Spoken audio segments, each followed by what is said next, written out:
হযরত ওমর ছদ্মবেশে আল্লাহর কোরআন দেখার জন্য মদিনার অলি গলি ঘুরতেছেন। হঠাৎ হযরত ওমর দেখতে পাই মরুভূমির ভিতরে একজন রাখাল উট আর দুম্বা চড়ায়। হযরত ওমর আল্লাহর কোরআন দেখার জন্য রাখালকে সালাম দিলেন, আসসালামু আলাইকুম ইয়া রাখাল ভাই। কারোর সঙ্গে যদি কিছু কথা বলবার চান, আল্লাহ রাসূল বলেছেন আসসালামু ক্বাবলাল কালাম, কথাবার্তা বলার আগেই দিতে হবে সালাম। কেউ যদি বলে মাননীয় সভাপতি সাহেব, মাননীয় প্রধান অতিথি, আমার সামনে যারা বসে আছেন সবাইকে আমার ভক্তিপূর্ণ সালাম, আল্লাহ রাসূল বলতেছে সালাম দিয়ে তো সওয়াব পালি না, তুই একটা কবিরা গুনাহ করলি। কারণ আমি রাসূল বলেছি কোনো কথাই বলা যাবে না, আগে সালাম দিয়ে তারপরে কথা বলতে হবে। কেউ যদি বলে আসসালামু আলাইকুম হুজুর, কোনো অসুবিধা নাই। কেউ যদি বলে হুজুর আসসালামু আলাইকুম, তাহলে হবে না ভাই। কেউ যদি বলে চেয়ারম্যান সাহেব আসসালামু আলাইকুম, হবে না, আগে সালাম তারপরে চেয়ারম্যান। কেউ যদি বলে ইয়া নবী সালাম আলাইকা, হবে না, আসসালামু আলাইকা ইয়া রাসূলুল্লাহ বলতে হবে। জোরে কোন কথা ঠিক কিনা? হ্যাঁ, যারা হজ করেছেন এখানে যারা হাজি আছেন, আপনি মদিনায় যা কি করছেন, ইয়া নবী সালাম আলাইকা। একজন হাজি বলে নাই, ওই জায়গায় যাওয়ার সঙ্গে সঙ্গে নবীর সুন্নত আসসালামু আলাইকা ইয়া রাসূলুল্লাহ, আগে সালাম তারপরে ইয়া রাসূল। আগে ইয়া রাসূলুল্লাহ বলে পরে সালাম দিলে নবীর হাদিসের অবমাননা হবে। ওমর ফারুক রাকালকে সালাম দিলেন, আসসালামু আলাইকুম রাকাল ভাই, আমার পেটে ক্ষুধা লাগছে, আমি উটের এক পেয়ালা দুধ চাই। রাখাল মুচকি মুচকি হাসে। ওমর ফারুক বলে রাখাল হাসার কারণ কি? রাখাল বলতেছে তুমি আমার সালাম দিয়া উটের এক পেয়ালা দুধ চাইলা, আমি তোমার পরিচয় না শুনি তোমাকে মুঠির দুধ দিবার পারবো না। ওমর ফারুক চিন্তায় পড়ে গেলেন, ছদ্মবেশ ধারণ করেছে আল্লাহর কোরআন দেখার জন্য, সুবহানাল্লাহ কন। এখন যদি আমার পরিচয় দেই তাহলে তুমি আল্লাহর কোরআন দেখতে পাবো না। এমন সময় আল্লাহর কোরআন বলে, ওমর রাখাল যখন তোমার পরিচয় চাইছে তুমি আসল পরিচয় দাও। আসল পরিচয় তোমার ওমর না, আসল পরিচয় তুমি প্রেসিডেন্ট না, আসল পরিচয় তুমি খলিফা না, আসল পরিচয় তুমি এমপি না, আসল পরিচয় হলো মিল্লাতা আবিকুম ইব্রাহিম ওয়া সাম্মাকুমুল মুসলিমিন। আসল পরিচয় হলো তোমার জাতির পিতা ইব্রাহিম, হুয়া সাম্মাকুমুল মুসলিমিন, তোমার নাম রেখেছে মুসলমান। তুমি রাখালকে আসল পরিচয় দাও। এবার হযরত ওমর বলতেছো, রাখাল ভাই আমার পরিচয় হলো আমি একজন মুসলমান। রাখাল মুচকি মুচকি হাসে। ওমর ফারুক বলে মুসলমান পরিচয় শোনার পর আবার হাসো কেন? রাখাল বলতে হাসার কারণ হলো প্রকৃত মুসলমান যারা হবে তারা তোমার মতো হবে না। প্রকৃত মুসলমান যারা হবে তারা তোমার মতো হবে না। উমর ফারুক সম্পর্কে রাসূল বলেছেন, আমার পরে কেউ যদি নবী হতো লাও কানা উমর, সুবহানাল্লাহ। আর সে উমরকে রাখাল বলতেছে প্রকৃত মুসলমান হলে সে তোমার মতো হবে না। উমর ফারুক রাগ করে বলে, রাখাল আমার মধ্যে প্রকৃত মুসলমান না হওয়ার কি দেখলে? রাখাল বলতেছে যারা প্রকৃত মুসলমান হবে তারা চাওয়ার ব্যাপারে তারা সতর্ক থাকবে, যাত্রার কাছে তারা চাবে না। আজকে আমাদের বাংলাদেশের মুসলমানের চরিত্র কি? আল্লাহরে ধন নবীরে দিয়া, আল্লাহ আছে গায়েব হইয়া, নবীর ধন খাজা নিয়া শুয়ে আছে আজমিরে, কেউ ফিরে না খালি হাতে, খাজারে তোর দরবারে। এ খাজা বাবার দল আপনাকে গোবিন্দগঞ্জ নাই, যারা কেন আছে না নাই, মুশরিক হয়ে যায়। দয়াল বাবার দরবারেতে কেউ ফিরে না খালি হাতে। কি দয়াল বাবার দরবারেতে কেউ ফিরে না খালি হাতে? আল্লাহ আল্লাহ খান। দুই কান্দের দুই ফেরেশতা কলম খাড়া করে আছে। আল্লাহ কয় কলম খাড়া কেন? কয় না জিকিরের নামে কি কয় আমরা তো বুঝবার পারি না, লেখমুখী। প্রকৃত যারা বান্দা হবে দরকার হয়ে ফাঁসির মঞ্চে যাবে, কিন্তু রাষ্ট্রপতির কাছে বাঁচার দরখাস্ত লিখবে না। জোরে কোন কথা ঠিক কি না? উকিল বলতেছে বাঁচবার যদি চান বাঁচবার যদি চান তাহলে রাষ্ট্রপতির কাছে বাঁচার দরখাস্ত লেখেন। আসামি বলতেছে, পাগল হইছ? আমার জীবনে আমি 3টা রাষ্ট্রপতিকে ক্ষমতার থাকা অবস্থায় মরা দেখছি। বঙ্গবন্ধু শেখ মুজিবুর রহমান, জিয়াউর রহমান, জিল্লুর রহমান, এই 3 জন প্রেসিডেন্ট থাকা অবস্থায় মারা গেছে। যারা প্রেসিডেন্ট থাকা অবস্থায় মারা যায় তাদের কাছে জীবন ভিক্ষা কোনো মুসলমান চাবে না। ধরে কোন কথা ঠিক না? জীবন ভিক্ষা চাইতে হবে তার কাছে যিনি কোনোদিন মরবে না। যিনি কোনোদিন মরবে না তিনি কে?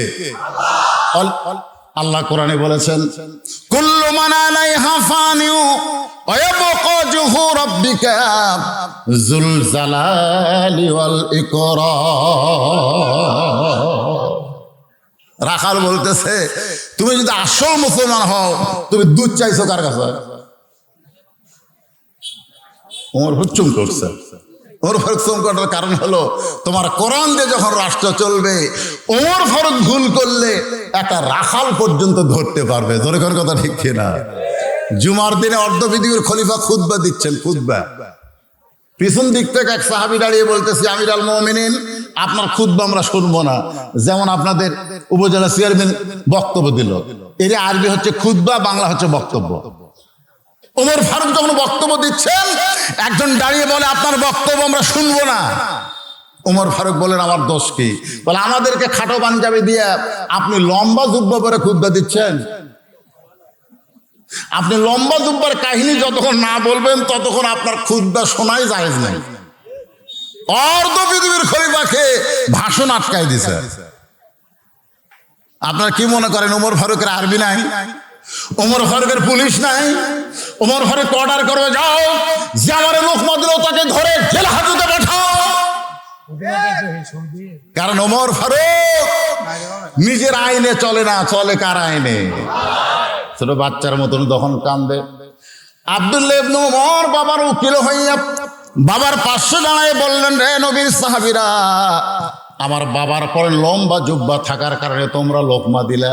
তাকায় দেখো আমার পরনে নতুন কোনো কাপড় নাই। সমস্ত সাহাবীরা চমকে বলে, আব্দুল্লাহ, আজকে জুমার দিনে নতুন কাপড় বাদ দে, তুমি পুরাতন কাপড় কেমনে পরলে? আব্দুল্লাহ বলে, এই মানুষটাই বাবার দিকে আঙ্গুল তুলে বলতেছে, এই মানুষটা আমাকে নতুন কাপড় পরতে দেয় নাই।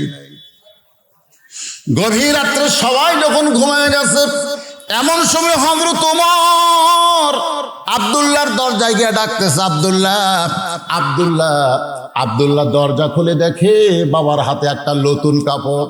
আব্দুল্লাহ বলতেছে, বাবা, বাইতুল মাল থেকে আমার একটা কাপড় দেওয়া হয়েছে, আপনি আর একটা কাপড় নিয়ে আইছেন। সঙ্গে সঙ্গে হযরত ওমর বললেন, ইন্নাল্লাহা ইয়ামুরুকুম আন তুআদ্দুল আমানাতি ইলা আহলিহা ওয়া ইযা হাকামতুম বাইনান নাস আন তাহকুমু বিল আদল। কাউকে ভোট দিয়ে আপনি যখন নেতা বানিয়ে দেবেন, সে নিজের ইচ্ছা মতো চলতে পারবে না, তাকে চলতে হবে আল্লাহর হুকুম মতো।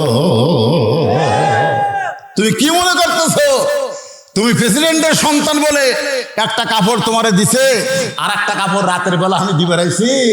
আমি দিয়ে বেড়াইছি না বাজান, এটা আমার ভাগে পড়েছে। এত খাটো, এই যে পরে আমি কালকে খুতবা কেমনে দিব? তোর কাপড়টা আমাকে একটু দান করে দে। আব্দুল্লাহ বলে, আমি আশ্চর্য হয়ে গেলাম, অর্ধবীর খলিফা আমার দরজায় ফকিরের মতন। আমি আবার কাপড়ের অংশটুকু তো আমার বাবাকে দান করে দিলাম। বাবা সারা রাত ধরে আমারটার তারটা মিলাইয়া একটা জুব্বা বানায়া আজকে খুতবা দেয়। এখন বলো খুতবা শোনা যায় কি না যায়? সমস্ত সাহাবীরা চিল্লায় বলে, আল্লাহর কোরআন দিয়ে যখন রাষ্ট্র চলবে, মানুষের তৈরি আইন যখন মাটিতে দাফন হবে, এমন নেতাই জনগণ দেখতে পাবে। সে ওমর চোখের পানি বের করে কাঁদতেছে, আল্লাহ, তোমার কোরআন দিয়ে যখন রাষ্ট্র চলবে, আমি ওমর যদি ভুল করি একটা রাখাল পর্যন্ত লোকমা দিবে। সুবহানাল্লাহ। একটা রাখাল লোকমা দিছে কাকে? অর্ধপৃথিবীর খলিফা ওমরকে। ওমর ফারুক বললেন, রাখাল ভাই, আসলে আমার চাওয়ার ব্যাপারে ভুল হয়ে গেছে। রাখাল বলতেছে যে চাওয়ার ব্যাপারে ভুল বুঝতে পারবে, আল্লাহ তাকে ফিরে আসার পথ দিয়েছে, যার নাম হলো তওবা করা। তুমি তওবা করো, আল্লাহ তোমাকে মাফ করবে। জোরে কান সুবহানাল্লাহ। ওমর ফারুক যখন তওবা করতে চাচ্ছে, আস্তাগফিরুল্লাহ আল্লাযী, সঙ্গে সঙ্গে রাখাল লোক তোরে বলতেছে, এই পাগলা, এই তুই মূর্খ মানুষ, তুই তওবা কেমনে করবি? যে চাওয়ার ব্যাপারে সতর্ক হয় না সে হচ্ছে মূর্খ। সে ডক্টর কামাল হোক আর যাই হোক, জোরে কোন কথা ঠিক কিনা? চাওয়ার ব্যাপারে সতর্ক হওয়া লাগবে। ওমর ফারুক বলেন, ভাই তাহলে কি করব? রাখাল বলে, আমি তওবা পড়াই, তুমি আমার সঙ্গে তওবা পড়ো। এবার রাখাল হযরত ওমরকে তওবা পড়াচ্ছেন। এখানে যারা মাগরিবের নামাজ পড়েন না, এশার নামাজ পড়েন নাই, আমার সঙ্গে সঙ্গে তারা তওবা করেন। আজ থেকে হায়াতের কোনো গ্যারান্টি নাই, যে কোনো সময় আমাদের মৃত্যু হবে। আর মরার সময় আমি যদি বেনামাজি হয়ে যাই, দুনিয়ার তামাম মানুষ মুসলমান বললেও আমার আল্লাহ মুসলমান হিসেবে গ্রহণ করবে না। কারণ রাসূল বলেছে, লা সালাতা লা ঈমানা, যারা নামাজ নাই তার ঈমান নাই। লা সালাতা লা দীনা, যারা নামাজ নাই তার কোনো ধর্ম নাই। কারা কারা মাগরিব এশা পড়েননি দুই হাত তোলেন। আমি বলবো না, কিন্তু আমার সঙ্গে সকলে মিলে আমরা তওবা করব। যারা পড়েছি তাদেরটাও ঠিক মতো হয়তো হয়নি, জোরে এখন ঠিক কিনা? কারণ আমাদের অনেক নামাজে আছে, আসরের নামাজ পড়ে জমিতে ধান দেখবার গেছে, ধান দেখবার যা দেখে উপর জমির পানি চলমল করতে, নিচে আর জমির পানি নেই। এখনই আসে নামাজ পড়ছে, উপরে পানি চলমল করে, নিচে নাই, কি করবে?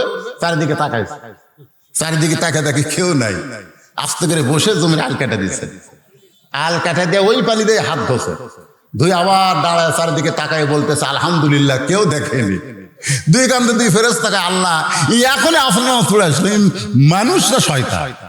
এই যে বলতেছে কেউ দেখেনি, তাহলে আমরা দুই কান্দের ফেরেশতাকে ঘুম পাচ্ছি। আজকে যারা দিনের কাম রাতে করে সকালে বেলা বলেন কেউ দেখেনি, কেউ দেখেনি, তাহলে জাগা মতো আসো, বাটাম ফাটাবি, ধরে কোন কথা ঠিক কিনা? একটা গান আছে না, যদি ফুলগুলো হয় অভিমানে ঝরে যায়, আমি মালা গেথে বলো কারে পরাবো, সে যে কেন এলো না কিছু ভালো লাগে না, কবরে আসুক তারে আমি সিল মারিব, ধরে কোন কথা ঠিক কিনা? আপনারা কোন জাগা মতো মার আছে না নাই? এ কথা বল না কেন, কথা বল না কেন? এমন মার হবে গলা ফেটে রক্ত ঝরবে, এমন আজাব দিবে রে ভাই, কবরে গলা ফেটে রক্ত ঝরবে চিৎকারের ওই চোটেতে। সবাই বলেন, কিন্তু যেদিন ডাক পড়িবে, কিন্তু যেদিন, কোন দিন? কথা কয় না কেন? এরা কি কিছুই শুনবার পাচ্ছে না? কথা রিপ্লাই আসে না কেন? কিন্তু যেদিন ডাক পড়িবে কবর মাঝে যাইতে, জোগাড় কিছু করছো বন্ধু তার মাঝে বিছাইতে। যে কোনো সময় ডাক পড়বে, এজন্য সকলে পড়েন আস্তাগফিরুল্লাহ রব্বি মিন কুল্লি জামবি ওয়া তুবু ইলাইহি, আস্তাগফিরুল্লাহ আল্লাযী লা হাওলা ওয়ালা কুওয়াতা ইল্লা বিল্লাহিল আলিয়্যিল আযীম। ওমর ফারুক তওবা কমপ্লিট করে বলতেছে, রাখাল ভাই আল্লাহর রাস্তে উঠে এক পেয়ালা দুধ দাও, যে দুধটা পান করে আমি ক্ষুধা তৃষ্ণা নিবারণ করব। রাখাল মুস্কি মুস্কি হাসে। ওমর ফারুক বলে, আমি তো আল্লাহর রাস্তে চাইছি। রাখাল বলে, তওবা করার পরে তুমি আবার মুনাফিক হয়ে গেলে। যেই বলছে মুনাফিক, ওমর ফারুকের চেহারা রক্তের মতো লাল হয়ে গেছে। কারণ মুনাফিক হচ্ছে সবচাইতে খারাপ। আল্লাহ রাসূল বলেছেন, কাফেরেরা জাহান্নামের উপরে থাকবে। কাফেরেরা জাহান্নামের কোথায় থাকবে? ওরা পেশাব পায়খানা করবে, আর নিচে থাকবে মুনাফিকেরা। কাফেরদের পেশাব পায়খানা মুনাফিকের খাদ্য হবে। সাহাবারা বললেন, হুজুর এই মুনাফিক কোন শয়তান? আল্লাহ রাসূল বলে, শয়তান না, এই মুনাফিকের আবাদ হবে মুসলমানের ভিতরে। বর্তমানে বাংলাদেশ হচ্ছে মুনাফিকের খুনি, জোরে কোন কথা ঠিক কিনা? পৃথিবীর কোনো দেশে এত মুনাফিক নাই। লিমা তাকুলু মা লা তাফালুন, মুখের কথার সাথে আমলের মিলি নেই। আল্লাহর বান্দা হযরত ওমর বলতে, রাখাল ভাই আমার মধ্যে মুনাফিকের কি দেখলা?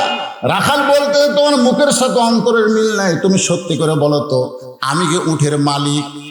আমি যদি উঠের মালিক হইতাম তাহলে তুমি আমাকে রাখাল বলতে না। আর যখন রাখাল বলতেছো তখন তোমার মন বলতেছে উঠের মালিক না। আর মালিক বাদ দেখে যদি রাখালের কাছে চাইলেও রাখাল দিবার পারবে?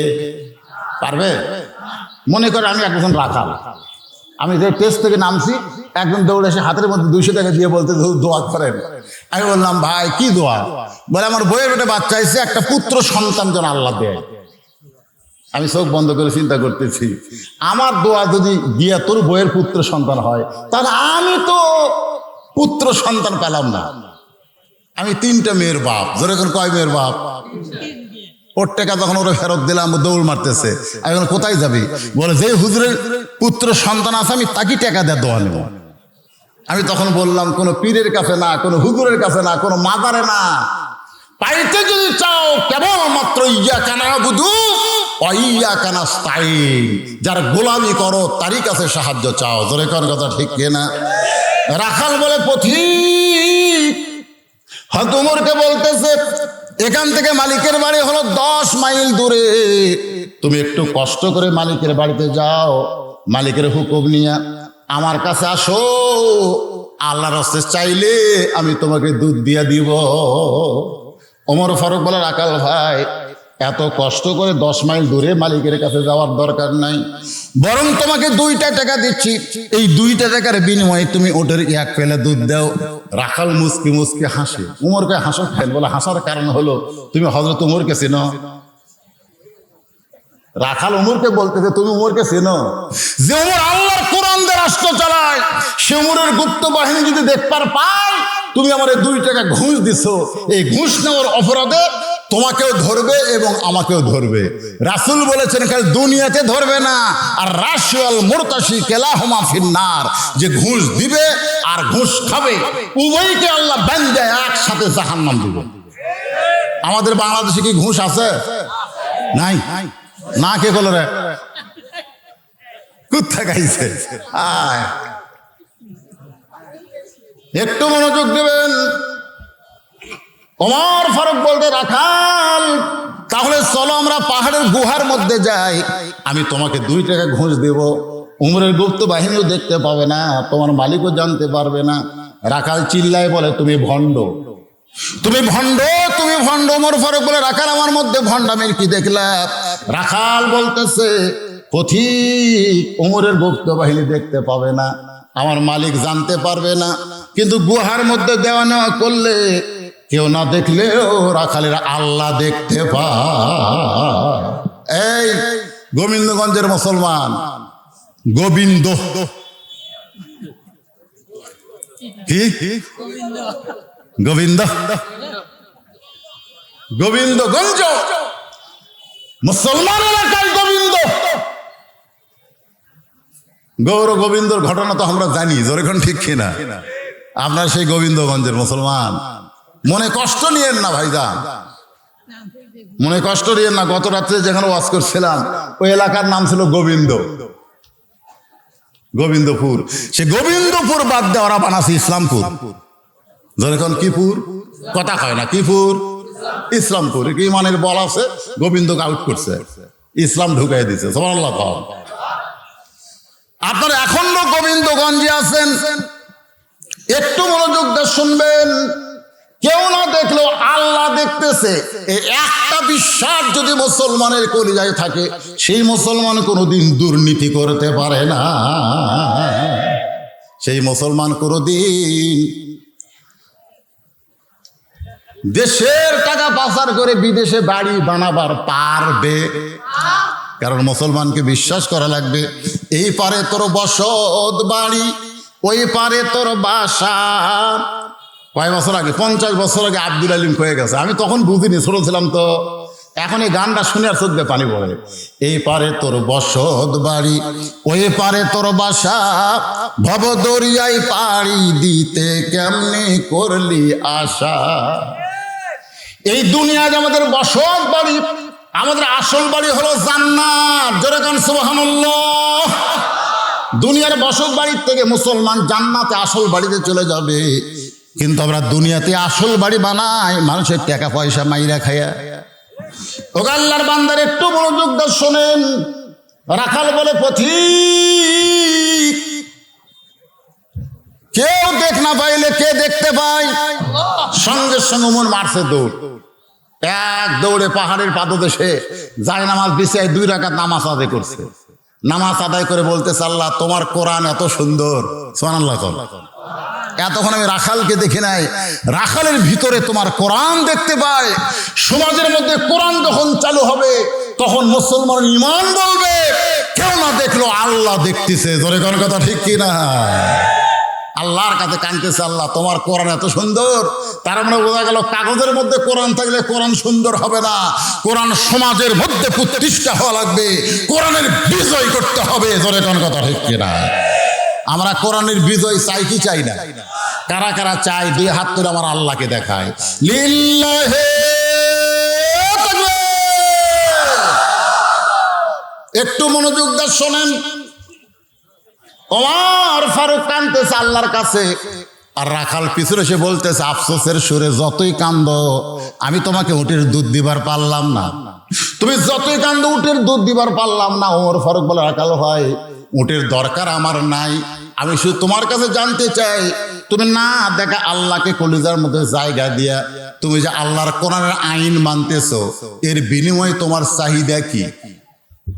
তুমি আল্লাহর কোরআনে 50 বছর তাফসীর করে জেলখানার মধ্যে তোমার মৃত্যু হলো, তোমার চাহিদা কি? কোরআনের আয়াত নম্বর, পারা নম্বর, সূরা নম্বর। যেই যুবক মুফাসসির আমির হামজা মানুষের কাছে বলতো আজকে জেলখানার মধ্যে বন্দি আছে, আপনি তাকে জিজ্ঞাসা করেন এরকম হক কথা বলার পরে জেলখানায় বন্দি, তোমার চাহিদা কি?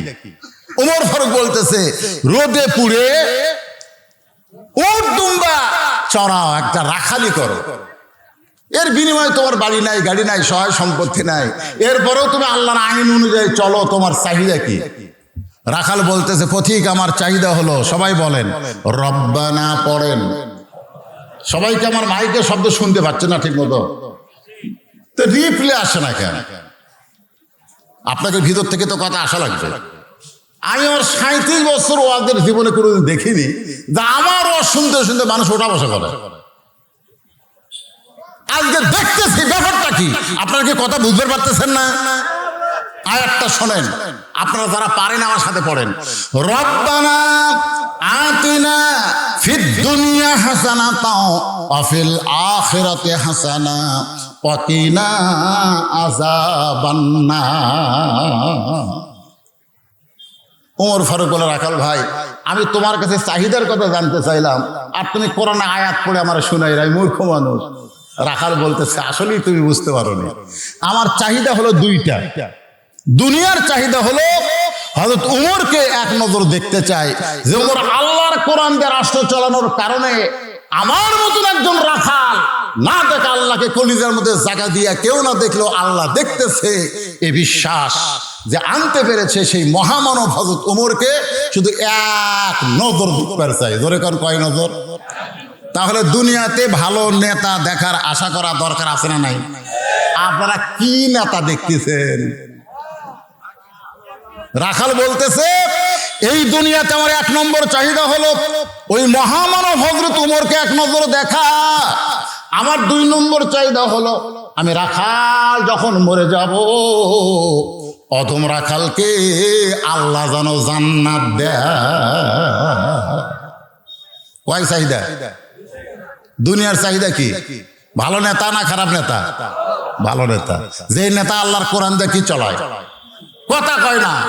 এই বাংলাদেশে এরকম মানুষ আছে না নাই যারা আল্লাহর কোরআন দিয়ে বাংলার জমিন চালাতে চায়? এরকম লোক আছে না নাই? জোরে আছে না? সেই রকম নেতাকে দেখার আশা আপনাদের আছে? রাখাল বলতেছে, আমার 1 নম্বর চাহিদা হলো মহামানব ওমরকে আমি এক নজর দেখবো। আমার 2 নম্বর চাহিদা হলো মরে গেলে আল্লাহ যেন জান্নাত দেয়। সঙ্গে সঙ্গে হযরত ওমর রাখালের হাতটা এরকম খপ করে ধরে 3 বার চুমা খাচ্ছে। রাখাল কয়, পাগলা নাকি? আমি একটা রাখাল মানুষ, আমার গা গন্ধ করতেছে ঘেমে ঘেমে, আর তুমি আমার হাতে চুমা দিলে, তুমি কি পাগলা নাকি? ওমর ফারুক বলে, রাখাল ভাই তোমার 2 নম্বর চাহিদা আল্লাহ পুরা করছে। পুরা করবে না, পুরা করছে। মরার সঙ্গে সঙ্গে আল্লাহ তোমাকে জান্নাত দিয়ে দিবে। আপনারা সুবহানাল্লাহ কছেন, কিন্তু রাখাল কয়নি। ওমর ফারুক বলতেছে, মরার সাথে সাথে আল্লাহ তোমাকে জান্নাত দিবে, তুমি সুবহানাল্লাহ কও না কেন? রাখাল বলতেছে মরে গেলে জান্নাত, এই কথা সবাই কয়। টাকা দিল 10, বেশ তো ফসাফস, টাকা দিল 20, বেশ তো দিয়ে দিস, জোরে কর ঠিক কিনা?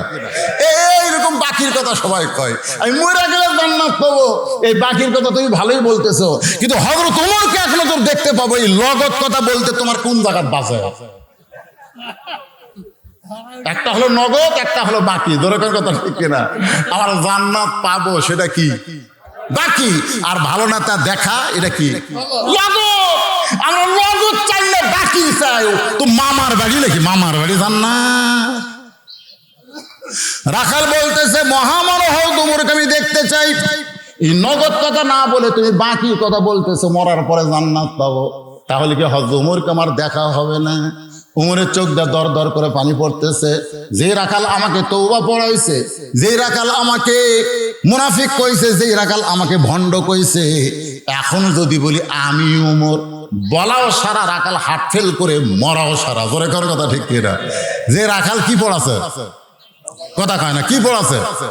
মুনাফিক কছে, ভণ্ড কছে। এখন যদি বলে হাই তুমি যে উমরকে দেখবা সেই উমর আমি রে, ওই সোনা মাতে, এর নাম হলো স্ট্রোক করা। এর নাম কি করা?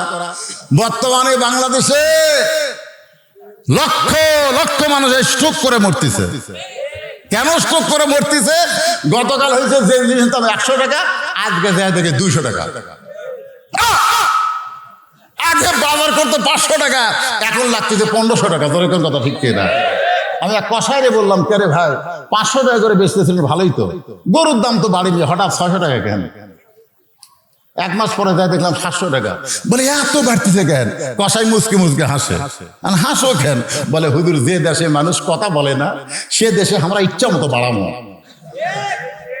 যে দেশে মানুষ কথা বলে না, 1 কেজি জায়গায় হাফ কেজি নেয়, 700 টাকা দিতে কোনো আপত্তি নাই, কম খাবি কিন্তু টাকা কম দিবি না, সেই দেশের নাম কি? আরো জোরে বলেন। কথা বন্ধ হয়ে গেছে।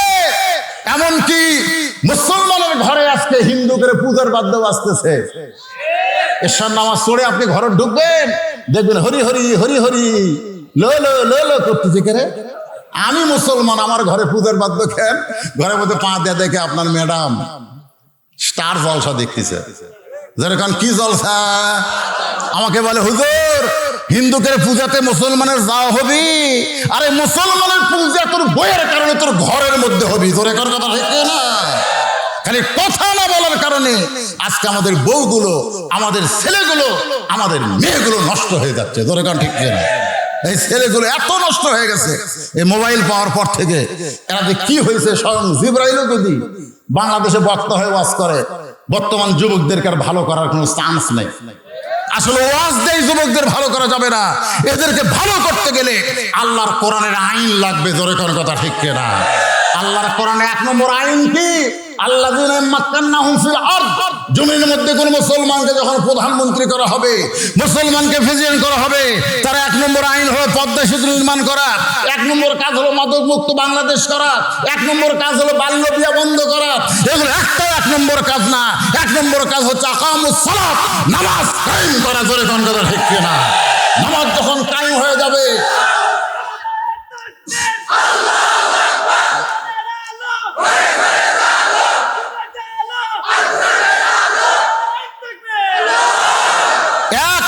কাজ হলো নামাজ কায়েম করা। বর্তমান সরকার যদি নামাজ কায়েম করে, নামাজের দায়িত্ব হলো ইন্নাস সালাতা তানহাল ফাহশাই ওয়াল মুনকার, একমাত্র নামাজে পড়ে মানুষকে যাবতীয় খারাপি থেকে বাঁচাই দিতে। জোরে করে কথা ঠিক কিনা?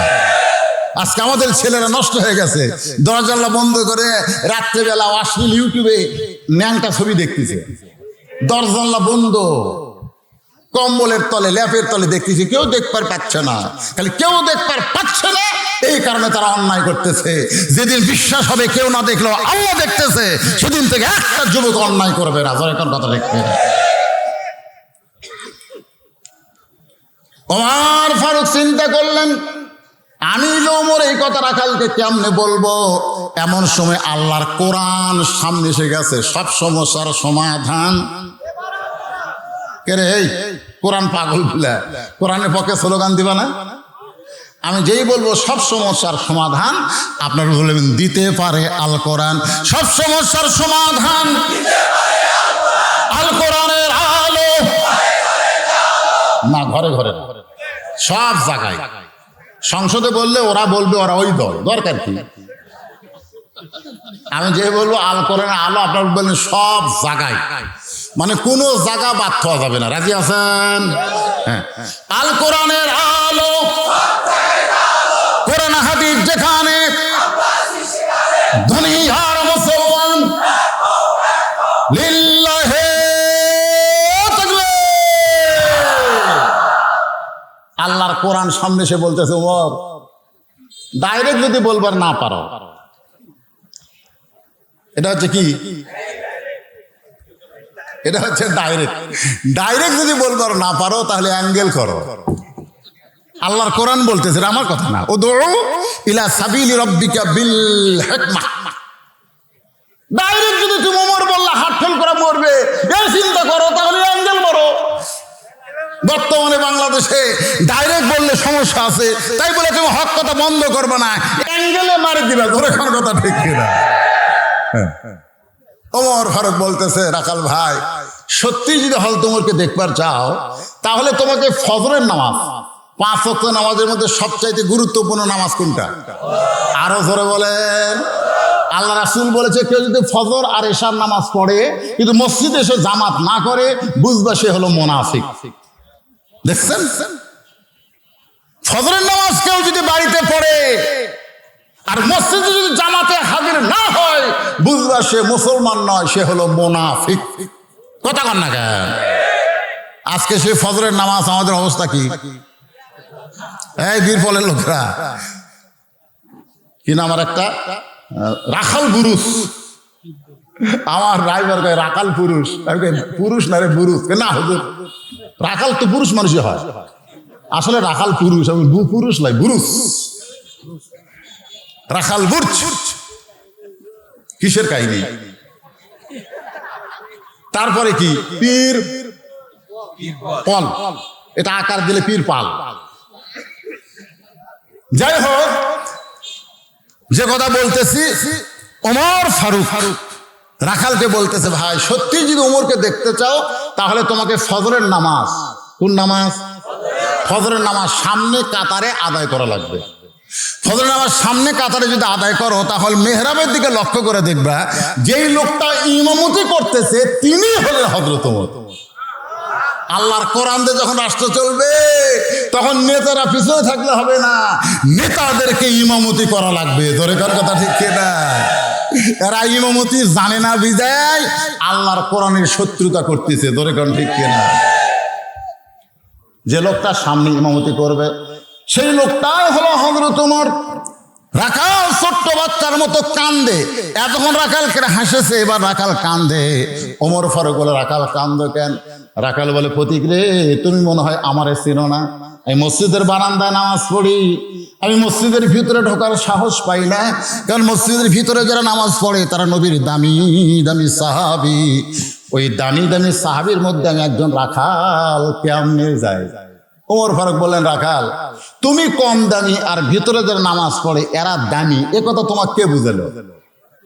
আমি চেয়ারে বসে আছি, আপনারা খেড়ে বসে আছেন, আমি দামি আপনারা কম দামি, এ কথা আপনাকে কে বুঝালো? কে বুঝালো? ওমর ফারুক মেম্বর ছেড়ে হযরত বেলালের হাত ধরে বলতেছে, সাইয়েদেনা হযরত বেলাল। জোরে কর সুবহানাল্লাহ। এই বেলাল হলো আমার নেতা, বেলাল হলো উমরের নেতা। ধরে কর সুবহানাল্লাহ। ইন্না আকরামাকুম ইনদাল্লাহি আতকাকুম। আল্লাহ বলেছেন ওই ব্যক্তি সবচাইতে বেশি সম্মানিত যার কলিজার আল্লাহ বেশি ভয়। এখানে বক্তা হয়তো জাহান্নামী হতে পারে, শ্রোতারা আমল করার কারণে আল্লাহ জান্নাত দিবে। ধরে কোন কথা ঠিক কিনা? অধিকাংশ বক্তারাই ফজরের জামাত মিস করে। অধিকাংশ বক্তা নামাজ পড়ে কিন্তু ফজরের জামাত মিস করে। তো যে বক্তা ফজরের নামাজের ওয়াজ করতেছে গুরুত্ব দিয়ে আর নিজে ফজরের নামাজের জামাত মিস করলো, আল্লাহ তাকে ছাড়বে? ধরে কেন আল্লাহ ছাড়বে? ওমর ফারুক বলেন, রাখাল ভাই বরং তুমি সামনে কাঁধে নামাজ আদায় করো যদি ওমরকে দেখবার চাও। রাখাল বলতেছে, এতদিন নামাজ পড়েছি বারান্দায়, আজকে নামাজ পড়বো সামনে কাতারে। সুবহানাল্লাহ করে ঘর পরদিন রাখাল বারান্দায় এসে বলতেছে, বারান্দা মন খারাপ করিস না, তাহলে আজকের দিন, তাহলে আজকের দিন দেখার জন্য আমি একটু ভিতরে ঢুকবো, তুই যেন মন খারাপ করিস না। কারণ বারান্দা পড়ে পড়ে অভ্যাস হয়ে গেছে, আজকে ভিতরে ঢুকতেছে, ভিতরে ঢোকার নিয়ম আছে, ইচ্ছা মতো ঢুকলে হবে না, আল্লাহর আইন মতো ঢোকা লাগবে, ঠিক কিনা? বাম পায়ে না ডান পায়ে? হ্যাঁ, খালি ডান পায়ে ঢুকলে হবে? জবান খুলে বলতে হবে আল্লাহুম্মা ফতাহলি আবওয়াব রাহমাতিক। যারা করোনার সময় নামাজ পড়তে গিয়ে কাতার ফাঁকা করেছে, তারা আল্লাহুম্মা ফতাহলি আবওয়াব রাহমাতিককে বিশ্বাস করেনি। কারণ এই দরজা দিয়ে আপনি রহমতের ঘরে ঢুকতেছেন, এখানে করোনা ঢুকতে পারে না, ঢুকতে পারে আল্লাহর রহমত। জোরে কোন কথা ঠিক কিনা? তারপর আমরা ফাঁক করছি। চৌকিদার এসে বলতেছে, এলান করতেছে আমার এলাকায় 5 ওয়াক্ত 5 জন, জুমাতে 10 জন, তারাবি 12 জন, এর বেশি মুসল্লি মসজিদে ঢোকা চলবে না। আমরা কই আল্লাহ রে, ডাকা ডাকা মানুষকে মসজিদে পাওয়া যায় না, এখন আবার বলতেছে আর বেশি ঢোকা চলবে না। দৌড়াইছে চৌকিদার এলান শুনে, মসজিদের সভাপতি দৌড়ে এসে অংশ বলতেছে, ভাই আপনি, আমি আর সেক্রেটারি আর মুয়াজ্জিন, আর দরকার নেই, আমরাই কয়জন নামাজ পড়ি, আইন মানা লাগবে না। পরের দিন দেখি চৌকিদার কৌটাত করে চুন লিয়াচ্ছে, রং রং। আমি রং কেন? আমরা কোন জায়গাত মুসল্লি খাড়া হওয়া লাগবে, সে দাগ দিয়ে দেবো হুজুর। মানে এক মুসল্লি থেকে আর এক মুসল্লি 2 ফুট দূরে। তাহলে বাংলাদেশে না, সৌদি আরবেও হয়েছে। ধরে কর কথা ঠিক কিনা? কাবা ঘর স্পর্শ করতে দেয়নি, যারা হজ করছে করোনার মধ্যে যাবারও দেয়নি, ঠিক কিনা বলে? যদি অল্প মানুষ হজ করেছে, সে কাবা অনেক দূর ফাঁকে রেখে তাদেরকে ফাঁক ফাঁক হয়ে আল্লাহর ঘর তাওয়াফ করতে হয়েছে। বুঝাইছে আল্লাহর চাইতে করোনার পাওয়ার বেশি, ঠিক কিনা বলেন? ফাঁক করা মানে কি? রাসূল বলেছে ফাঁকের মধ্যে শয়তান ঢোকে, আর করোনা এসে আমাদের ফাঁক করে দিয়ে দিল।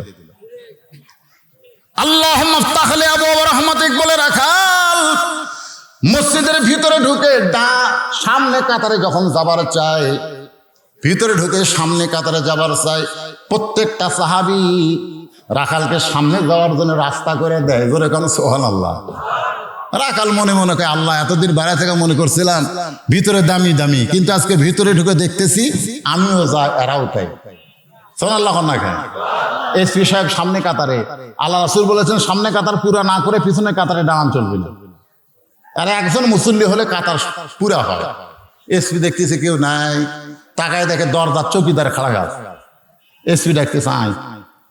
চৌকিদার বলে, না স্যার আপনি এসপি, আমি চৌকিদার।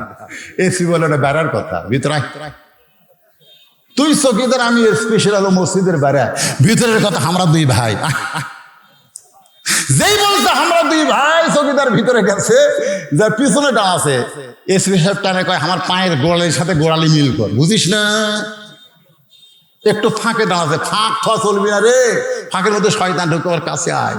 চৌকিদার বলে, আল্লাহ রে, ভিতরে ঢুকে কি দেখতেছি রে, এসপি আর চৌকিদার এক সমান। ধরে কেন সুবহানাল্লাহ।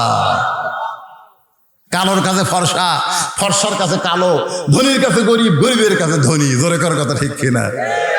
নেতার কাছে চামচা, চামচার কাছে নেতা। কি সমাজ পরিবর্তন এই নামাজের মাধ্যমে হবে। জোরে কোন কথা ঠিক কিনা? আজকে গোবিন্দগঞ্জে আওয়ামী লীগের কোনো মসজিদ নাই, বিএনপির কোনো মসজিদ নাই, জামাতের কোনো মসজিদ নাই, তাবলীগের কোনো মসজিদ নাই। সমস্ত মুসলমান মুয়াজ্জিন আযান দিলে এক মসজিদে রওনা দেয়। জোরে কোন কথা ঠিক কিনা? বিএনপি আর আওয়ামী লীগ ডান আছে, জামাত ইসলাম মনে করতেছে আমি যুদ্ধ অপরাধীর দল, আমি 4 আঙ্গুল পিছনে থাকি। আওয়ামী লীগ পিঠে হাত দেখে, ভাই পিছনে কেন, সামনে আয়। সুবহানাল্লাহ কবেন না?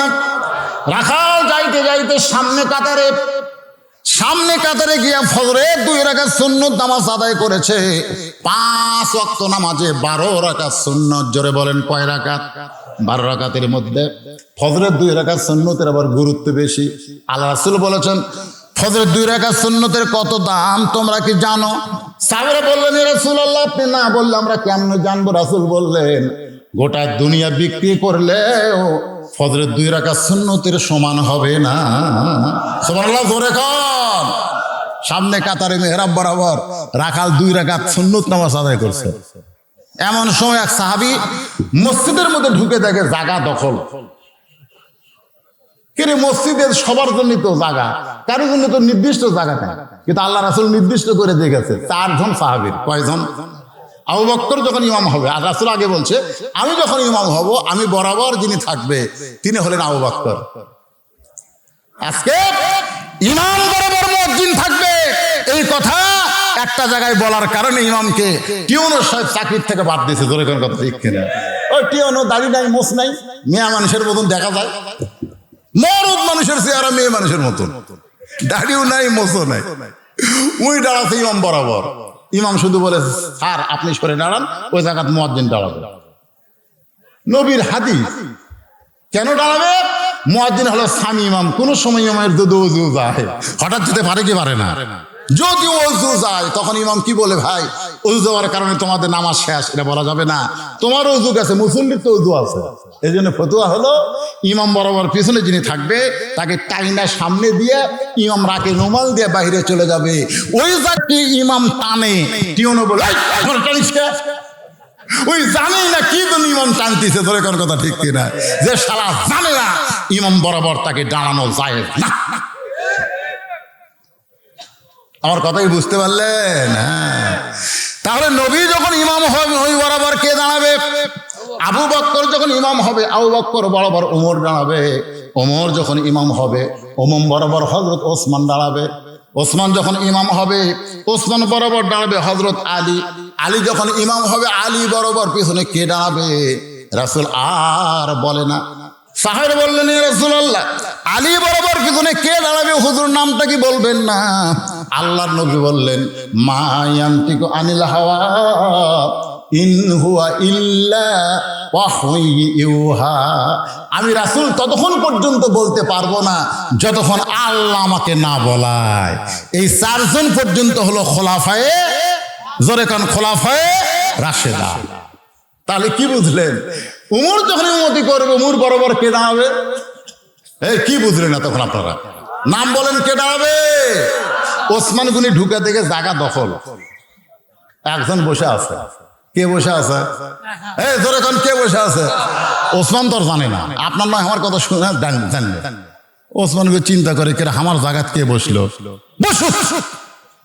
আর রাসূল বলেছেন মসজিদ কারো বাপদাদার সম্পত্তি না। মসজিদে কেউ যদি কোনো জায়গায় দাঁড়ায় সেখান থেকে তাকে সরানো যাবে না যদি সে ইচ্ছা করে না সরে। ওসমান গনি রাখালের পাশে দাঁড়ায় 2 রাকাত সুন্নত নামাজ আদায় করেছে। 2 রাকাত সুন্নত আদায় করার পরে এখনো অনেক সময় আছে জামাতের। ওসমান গনি রাখালের দিকে তাকালেন, হাদিস শরীফ আছে 3 বার। ধরে বলেন কয়বার? একবার। আমার দিকে খেয়াল করেন, 3 বার যেই তাকাইছে রাখাল বারবার কি দেখিস রে? মূর্খ মানুষের দিকে আপনি যদি বেশিবার তাকান ও কিন্তু রাগ করবে। ধরে কোন কথা ঠিক কিনা? আর জ্ঞানী মানুষের দিকে যত তাকাবেন তত সওয়াব হবে। রাসূল বলেছেন আলেমের চেহারার দিকে তাকাও, তোমার সগীরা গুনাহ আল্লাহ মাফ করে দিবে। সুবহানাল্লাহ। 2 বার পর্যন্ত রাখাল খালি গুজরিছে, 3 বার যেই তাকাবে এই মিয়া বারবার দেখো মিয়া। হায়ান ওসমান অত্যন্ত শরম লজ্জাশীল ওসমান ছিল, ভয়ে দাঁড়িয়ে গেছে। সুবহানাল্লাহ বলেন। ওসমান গনি দাঁড়িয়ে বলতেন ভাইজান কোনদিন আপনাকে সামনে কাতারে দেখি নাই, আজকে প্রথম দেখতেছি। এই দেখার কারণে আপনি এত রাগ করছেন কেন? আপনার পরিচয় কি? রাখাল বলতেছে আমার পরিচয় হলো রাখাল, বারান্দার নামাজ পড়ি, আজকে সামনে একটি দেখার বলবে। ওসমান গনি মুচকি মুচকি হাসতেছে। মুচকি মুচকি হাসার কারণ হলো রাসূল বলেছেন যারা রাখাল হবে তাদের ভাষা সব সময় গরম থাকা লাগবে। উট দুম্বা যারা চড়ায়, গরু ছাগল যারা চড়ায় তারা নরম থাকলে হবে না, নরম থাকলে পরের আবাদ খাবে। জোরে কোন কথা ঠিক কিনা? আপনার গরু যদি কারো ধানের দিকে যায়, আপনি যদি বলেন বাবা গরু, বাবা গরু ওদিকে আবাদ আছে বাবা, ওদিকে যাস না, আপনি এরকম নরম কথা শুনেন গরু যাবে। আর যদি লাঠি দেবে গরু, গরু কিন্তু মানুষের চাইতে বেশি শোনে। এই দেখিস আবার ফেরত আসবে ঘাসের দিকে। আল্লাহ রাসূল বলেছেন প্রত্যেকটা অভিভাবককে আল্লাহ রাখালের দায়িত্ব দিয়ে দুনিয়াতে প্রেরণ করেছেন। আপনারা হয়তো বলবেন হুজুর আমার তো গরু ছাগল নাই, আমি কিসের রাখাল? আপনি চোখ বন্ধ করে দেখেন 50 বছরের একটা গাভী আপনার বাড়িতে আছে, দেখেন 26 বছরের একটা আইডিয়া আছে, 26 বছরের একটা আইডিয়া, 17 বছরের একটা বকনা আছে। এখন বলবেন গাভীকে, গাভী হচ্ছে আপনার বউ, আইডিয়াকে আড়া হচ্ছে আপনার বেটা, বকনাকে বকনা হচ্ছে আপনার মেয়ে। এই 3 জনের উপর আপনার রাখালের দায়িত্ব পালন করা লাগবে। জোরে কোন কথা ঠিক কিনা? বাংলাদেশের চ্যানেলটাকে বাদ দিয়ে আপনার গাভী ভারতের চ্যানেল দেখতেছে, আপনি রাখালি করবার না পারলে বইয়ের কারণে আল্লাহ আপনাকে জাহান্নাম দিবে। জোরে কোন কথা ঠিক কিনা? আপনার 26 বছরের ছেলে কি করতেছে, রাত 3টা পর্যন্ত আর্জেন্টিনার খেলা দেখলো আর ফজর আজান শুনে ল্যাপের মধ্যে ঢুকলো, আপনার করার কিছুই নাই। 3টা পর্যন্ত চেতন থাকলি আর ফজরের সময় আসসালাতু খায়রুন নাম শোনার পরে তুই কোথায় গেলি? যায় দেখে চাউলের বস্তা ঢাকা থর মতন, পাও নাই মাথাও নাই, মানে আজান শুনবে না, নামাজ তো পড়বি না, আজানটাও শুনবি না, ল্যাপ তুলে দিছে মাথার উপর, পাও বার হবি, পাটা নামছে বুকের কাছে। বাপ পাই দেখি তো ল্যাপের তলে কি আছে, দেখা ল্যাপ টান দিছে, বেটা লাভ দিতে বলে আব্বা কি হয়েছে? বলে আফসোস, বড় আফসোস, ল্যাপের ভেতরে তোর সাইজ আর সকালবেলা সাইড থেকে কুত্তার সাইজ একই সাইজ। সুম্মা রাদাদনাহু আসফালা সাফিলিন। এদিন একজন গান গাইছিল, ভার্সিটির একটা ছাত্র, কুত্তার বাচ্চা ফুটফুটা সুন্দর। এই গানটা তখন প্রথমে শুনলাম, এক তো সরকার ধরা দরকার। কুত্তার বাচ্চা ফুটফুটা সুন্দর, আল্লাহ 4 বার শপথ করেছে, 4 বার, অতীন অজাইতুন অতুরি সিনিন ওয়াহাজাল বালাদিল আমিন। 4টা বিষয়ের শপথ করে আল্লাহ বলতেছেন, লাকাদ খালাকনাল ইনসানা ফি আহসানি তাকওয়িম। তাহলে বলতে হবে মানুষের বাচ্চা ফুটফুটা সুন্দর। কার বাচ্চা? আল্লাহর কোরআনে আয়াত অনুযায়ী কার বাচ্চা ফুটফুটা সুন্দর? কিন্তু বাংলার জমিনে বলতেছে কুত্তার বাচ্চা ফুটফুটা সুন্দর। আমি চিন্তা করলাম, দেখেছি এরপরে কি কয়, এরপরে বলতেছে ডাল চোর, গম চোর, তেল চোর, চাল চোর। তখন বুঝলাম সুম্মা রাদাদনাহু আসফালা সাফিলিন। মানুষের মধ্যে জন্ম নিয়ে যারা মানুষের আমানতকে চুরি করে, এরা মানুষ না, এরা পশুর চাইতেও জঘন্য। জোরে কোন ঠিক না? পশুর চাইতেও এরা জঘন্য। এ কথা কি আমার না আল্লাহ? এখন যদি আপনি দেখেন, আপনার 17 বছরের একটা মেয়ে যাকে আমি বকনা বলেছি, সেই মেয়েটা এখনো বিয়ার বছর হয়নি, বিয়ার বছর হয়নি, কিন্তু গোটা পাড়া ওই থইনি। বিয়ার বয়স আর হয়নি, আমার মেয়ের বিয়ার বয়স হয়নি, 17 চলতেছে, কিন্তু হাহিল করে কিলকিল করে গোটা পাড়া মারতেছে। ধরে কোন কথা ঠিক না? তাহলে আপনি বাবা হয়ে আপনার মেয়ের দিকে আপনার খেয়াল করা লাগবে না?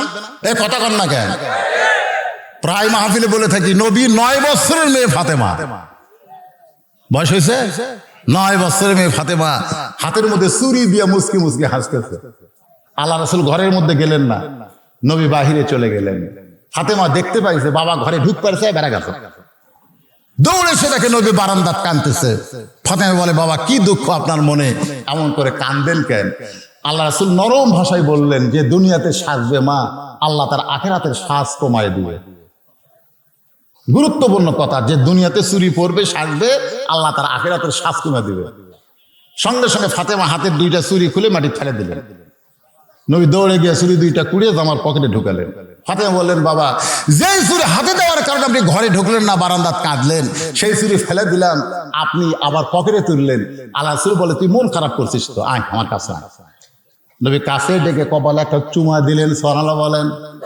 চুমাতে বললেন, মা একদিন তোর নাকে ফুল পরায় দিব, কানে দুল পরায় দিব, গলায় মালা পরায় দিব। ফাতেমা বললেন, বাবা আজকে চুরি পড়লে আপনি ঘরে ঢুকতেছেন না, কবে আমার নাকে ফুল পরায় দেবেন, কবে আমার কানে দুল পরায় দেবেন, কবে মালা পরায় দিবেন?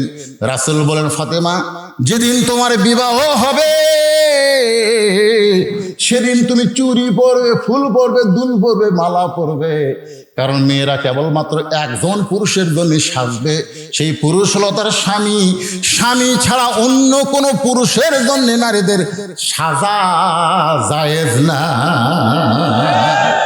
তাহলে আপনার মেয়ে পরিমণি হয়ে গোটা পাড়া মারতিছে। বাবা হিসেবে আপনার দেখার দরকার আছে না নাই? আপনার বউয়ের দিকে তাকান, ছেলের দিকে তাকান, মেয়ের দিকে তাকান, দেখেন তোরা সাইজ না বেয়া সাইজ। যদি বেয়া সাইজ হয় আপনাকে রাখালি করা লাগবে। আপনি বইয়ের দিকে তাকায় দেখেন। আমি দেখতেছি আমার বইয়ের দিকে, ওর বাপ সোমবারে আসবে, আমার কান গরম করে দিচ্ছে রোববারের দিন। আমার বাপ কিন্তু আগামীকাল আসতেছে, ট্যাংরা মাছ খায়, দেশি মুরগি খায়, এ খায় সে খায়। আমি সবগুলো কিনে আমার বউকে দিলাম। আমার বউ সব আইটেম পাক করে বাপের সামনে দিচ্ছে। আমার শ্বশুর খাবারই চাচ্ছে না, তারপরে জোর করে তুলে দিচ্ছে। আমি দূর থেকে দেখতেছি আর বলতেছি, আল্লাহ আমাকে 3 মেয়ে দিছো। আল্লাহ, মেয়ের আসলে বাপকে খুব ভালোবাসে, ভালোবাসে না?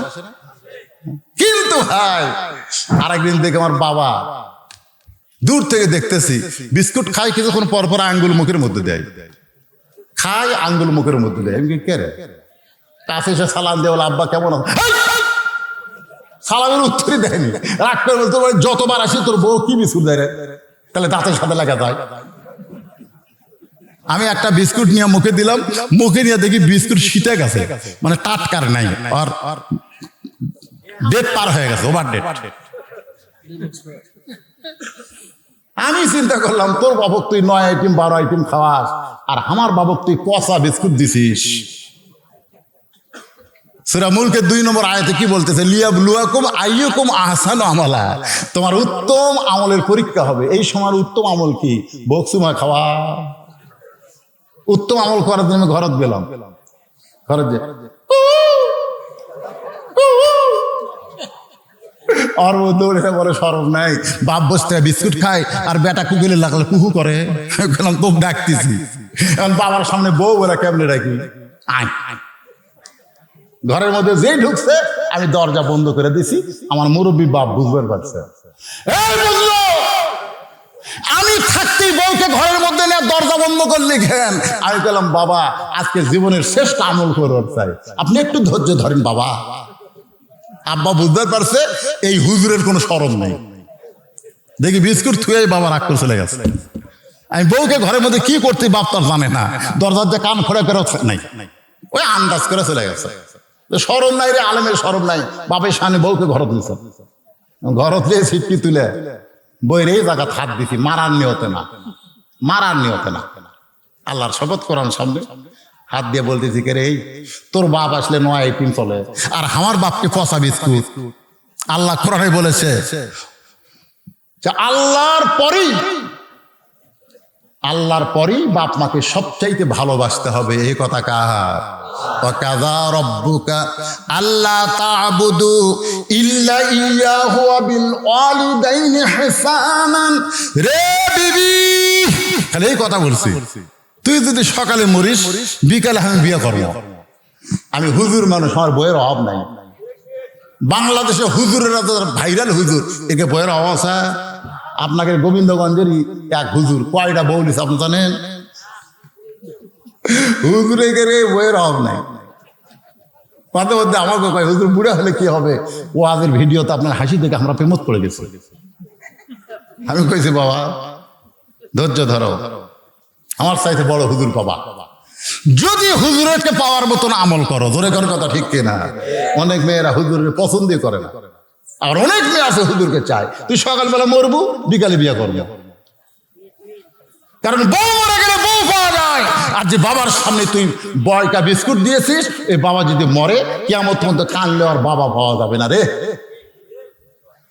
সঙ্গে সঙ্গে বউ আমার কান্দের বলে, স্বামী গো আল্লাহ আমাকে মাফ করে দেন, আমি আর জীবনে এমন করব না। আজ থেকে আমার বাপ আপনার বাপ সমান বাপ, ধরে কেন সমান আল্লাহ। এরপরে আমার বাবা যতদিন জীবিত ছিল আমাকে ডাক দিয়ে বলতো, বাবা আমার সামনে দরজা বন্ধ করে তুই কি আমল করলি? ওই আমল করার পর তোর বউ যেন আল্লাহর ওলি হয়ে গেছে।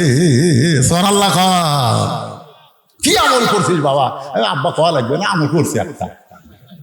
দেখি দেখবেন না আপনার বউ কি করতেছে, আর বাপের আত্মীয় কয় আমার চাচা হয়, আর গ্রামের ফকিরকেও কয় আমার চাচা হয়, আর শ্বশুরের ভাইকে কয় আপনি কে, আপনার তো চিনলাম না।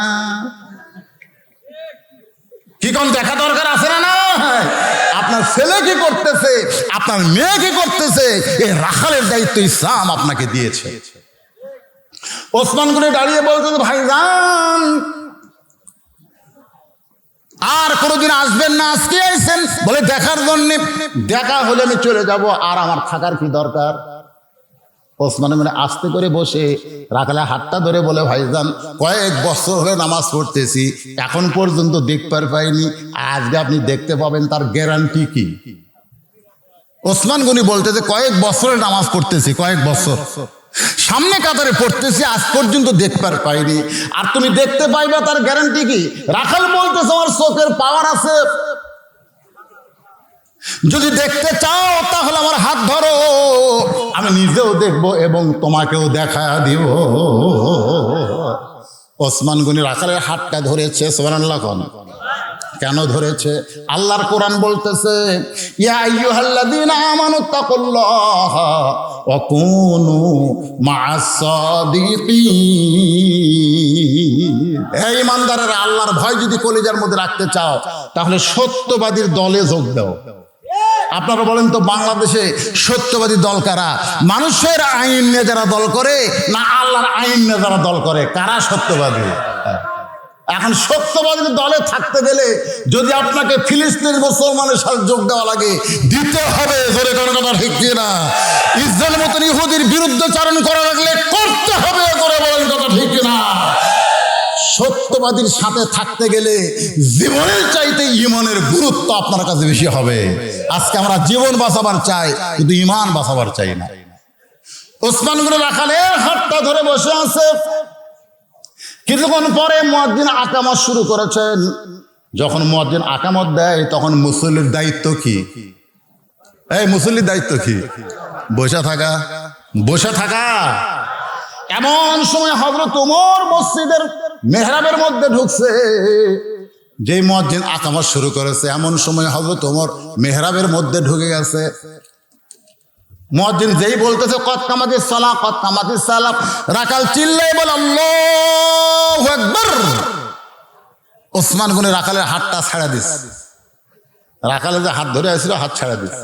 ছাড়াতে বলতেছে ভাই ইমাম ভুল করলে মানুষ লোকমা দেয়, এখনো ইমাম নামাজই শুরু করেনি আর তুমি আল্লাহু আকবার লোকমা দিলে। রাখাল বলতেছে এই জন্যই তো তুমি কানা, দেখবার আসো দেখবার পাও না, আমি কি জন্য লোকমা দিলাম নিয়ে তুমি জানো না?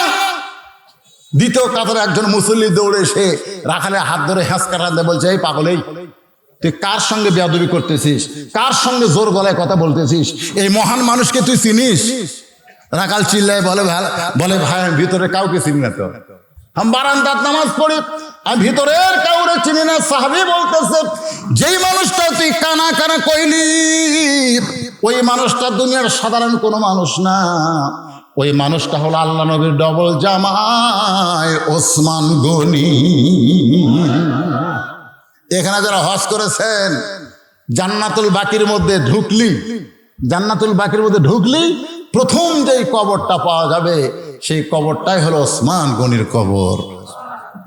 বাংলার যে মুসলমান জান্নাতুল বাকি জিয়ারত করছে আপনি জিজ্ঞেস করবেন ওসমান গনির কবরের পাশে দাঁড়ালে গোটা দেহের মধ্যে একটা কম্পন সৃষ্টি হয়ে যায়। কেন সৃষ্টি হয়? ওই কবরের মধ্যে যিনি সাহিত্য আছে সে ওসমান আসলে মরে নাই। আল্লাহর কোরআন লিখতে লিখতে পিছন দিক থেকে তাকে হত্যা করা হয়েছে। আল্লাহ রাস্তায় যাদেরকে হত্যা করা হয় আল্লাহ বলেছেন ওয়ালা তাকুলু লিমান ইউকতালু ফি সাবিলিল্লাহি আমওয়াতুন বাল আহইয়া। ধরে কোন সুবহানাল্লাহ। আল্লাহ রাস্তায় যাদেরকে হত্যা করা হয় তাদেরকে তোমরা মৃত্যু বলো না, আমি আল্লাহ বলতেছি তারা জীবিত। ওয়ালা কিল্লা তাশউরুন, তোমরা এটা বুঝবার পারো না। ওসমান গনি বলতেছে ভাইজান ইমাম ভুল করলে মানুষ লোকমা দেয়, আর এখন আকামত শেষ হয়নি তুমি লোকমা দিলা কেন? রাখাল রাগ করার পরে সাহাবী বলতেছে যার সঙ্গে তুমি বেয়াদবি করলে এই মানুষটা হলো মহান হযরত ওসমান গনি। রাখাল থরথর করে কাঁপতেছে আর বলতেছে এই জন্যই বারান্দাত নামাজ পড়ি। মসজিদের ভিতরে ঢোকার সাহস পাই না, কারণ কাউরে চিনি না যদি বেয়াদবি হয়। কিন্তু আজকে যে বেয়াদবি হলো, এ বেয়াদবি আমার কারণে নয়, এ বেয়াদবি হলো ওই পথিকের জন্যে।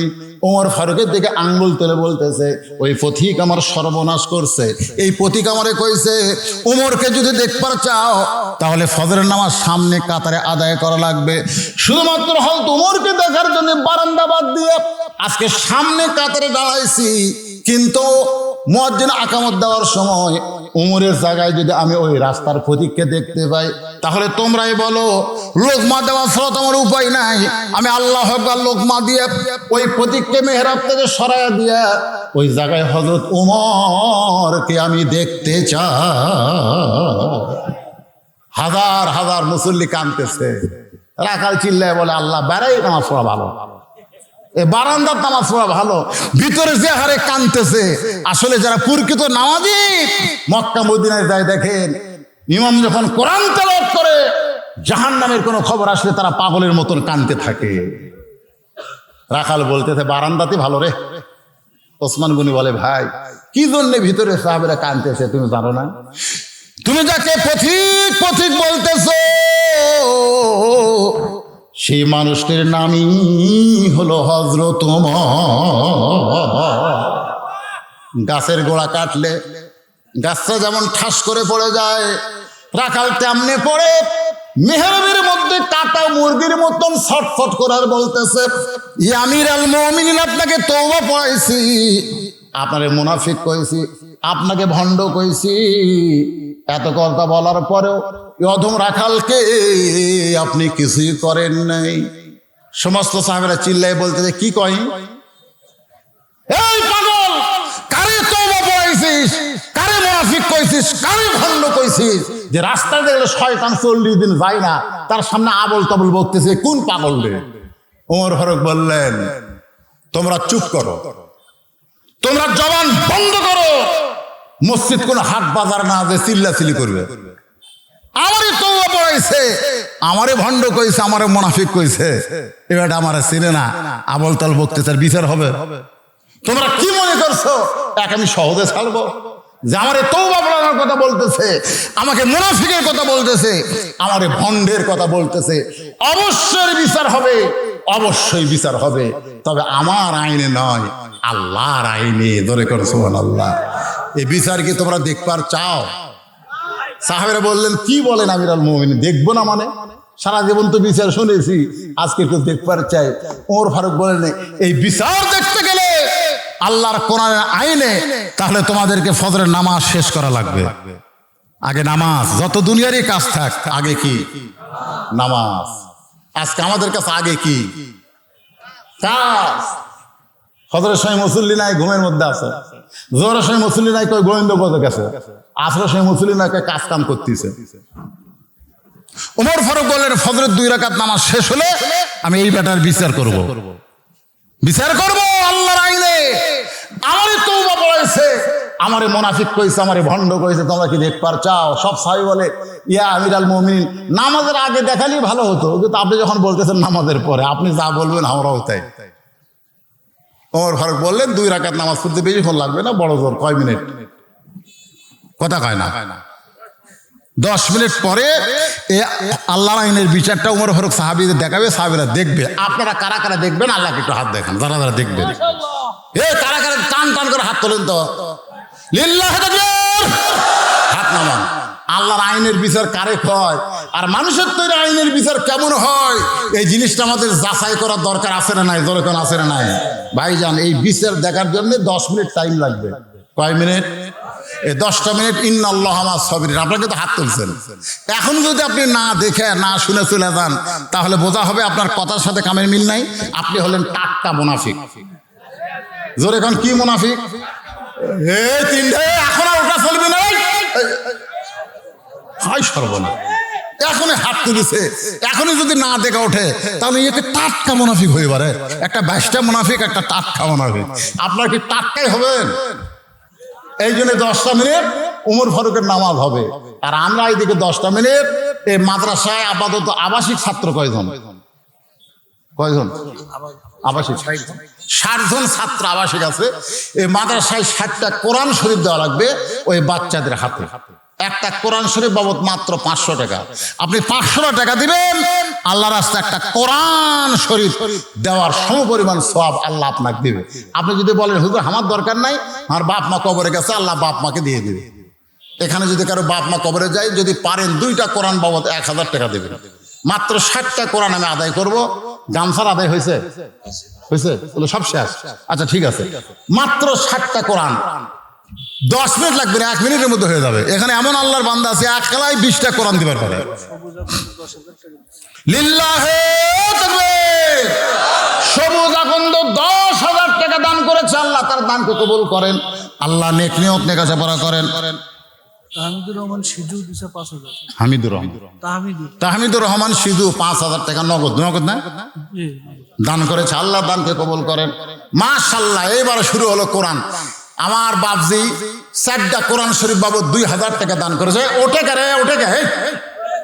এত কিছু বলার পরেও তারা উঠতেছে, এরকম আপনার কি করবেন? এরা ফজনা ছড়বি?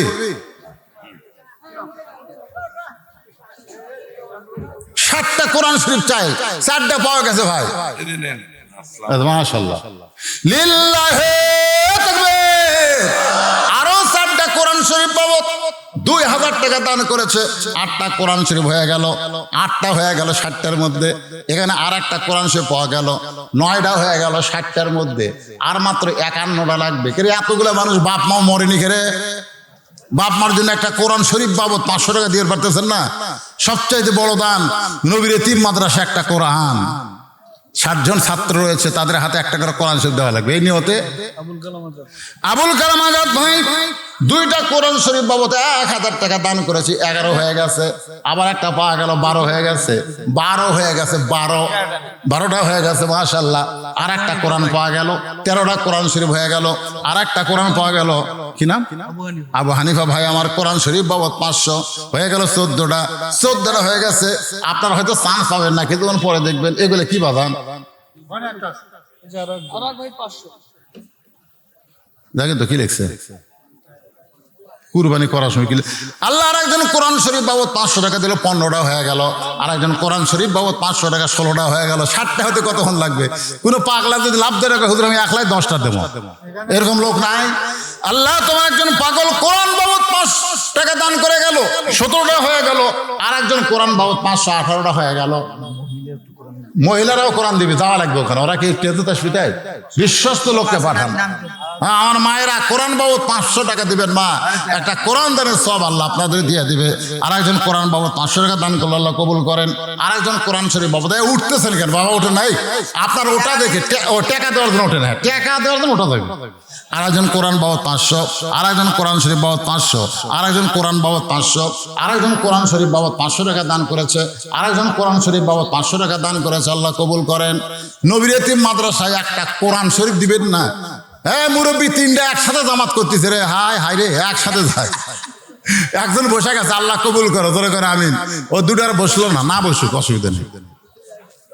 বিগত একটা অটো নিয়ে আইসে রিজার্ভ করে 4 জন। এখন 2 জন যদি ওঠে, বাকি 2 জন তো বসে থাকা পারে না। কারণ উঠলেই শয়তান বলে কিসের কোরআনের বিচার দেখান লাগবে রে। আল্লাহ আর একজন কোরআন শরীফ বাবদ 500 টাকা দান করেছে। আল্লাহ কবুল করেন।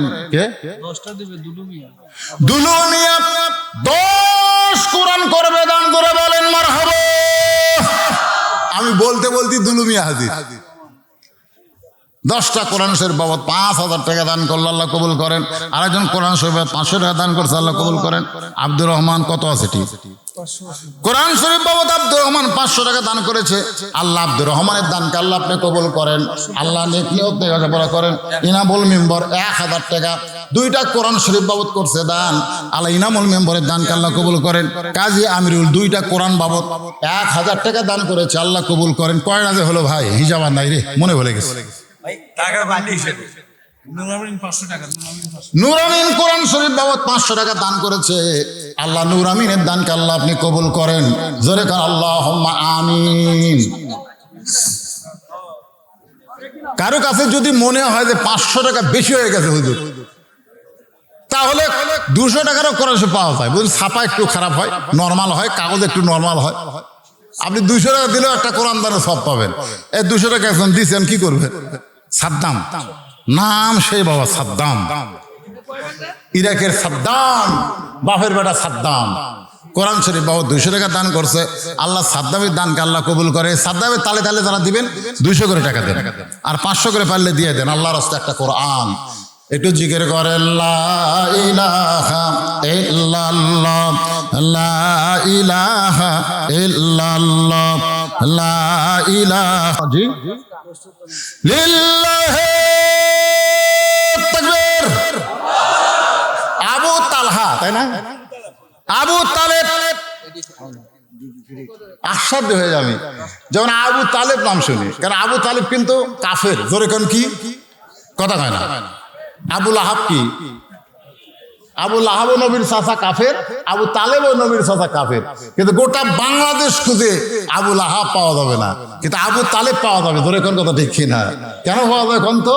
নবীর চাচা আবু তালেব কাফের হলেও নবীকে লালন পালন করেছে, এই জন্য আবু তালেব নামটাকে নবীও পছন্দ করেছে। আল্লাহ রাসূল বলেছেন, আমার চাচা কাফের হলো আবু তালেব নাম রাখা যাবে।